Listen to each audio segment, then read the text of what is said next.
بسم اللہ الرحمن الرحیم۔ اللہ کے پاک نام سے شروع جو بڑا مہربان نہایت رحم والا ہے۔ حضرت امام علی علیہ السلام کا فرمان ہے کہ جو شخص خواہ مخواہ اپنے آپ کو محتاج بناتا ہے وہ محتاج ہی رہتا ہے، جو بری باتوں سے بچا رہتا ہے وہ مصیبتوں سے محفوظ اور سلامت رہتا ہے۔ آپ نے فرمایا کہ اللہ کی نافرمانی سے دور رہے، کیونکہ وہ بڑا بدبخت ہے جو معاملات دنیا میں اللہ تعالیٰ کی نافرمانی کر کے جنت المأویٰ کھو بیٹھے۔ جو شخص لوگوں کے ساتھ اچھا معاملہ کرتا ہے لوگ اس کے عوض میں اس کے ساتھ نیک سلوک کرتے ہیں۔ اپنے دین کے کاموں میں عقل مند اور دنیا کے معاملات میں بے خبر رہے۔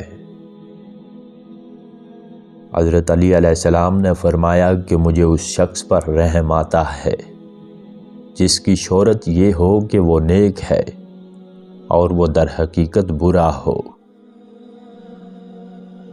جو آدمی اللہ تعالیٰ کے حکم پر گردن رکھ دیتا ہے وہ اپنے ہر ایک کام میں اس کی مدد پاتا ہے۔ عورت ذات کا اگر کوئی والی اور خبرگیر نہ ہو تو یہ قصاب کے تختے کا گوشت ہے، جو جائے اسے لے جائے۔ اللہ تبارک و تعالیٰ کی طرف سے اتنی ہی امداد ہوتی ہے جتنے کسی کے اخراجات ہوں۔ مظلوم شخص کا جب تک کوئی مددگار نہ ہو وہ انصاف نہیں پا سکتا، اور نیکوکار شخص بدکار سے اپنا بدلہ نہیں پاتا۔ اپنا دین بچانے کے لیے اللہ تعالیٰ کی مدد طلب کرتے رہو۔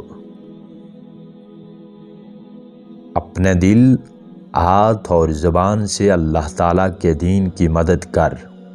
جو اس کے دین کی مدد کرتا ہے اللہ تعالیٰ اس کی اعانت و نصرت کا ضامن اور کفیل ہوتا ہے۔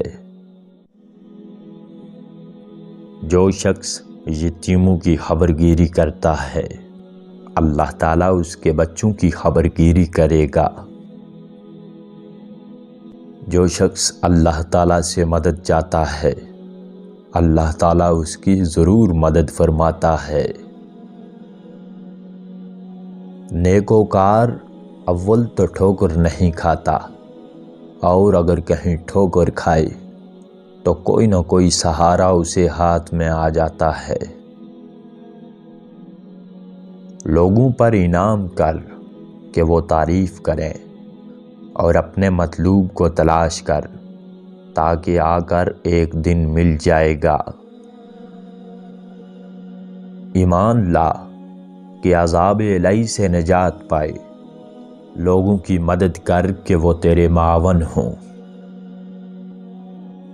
جو کسی کمزور سے مدد چاہتا ہے وہ اپنی کمزوری ظاہر کرتا ہے، اور جو کسی کم عقل سے دوستی کرتا ہے وہ اپنی کم عقلی جتلاتا ہے۔ جو کسی ایسے فرد سے مدد چاہتا ہے جو مستقل مزاج نہیں ہوتا وہ اپنے کام کو خراب کر دیتا ہے۔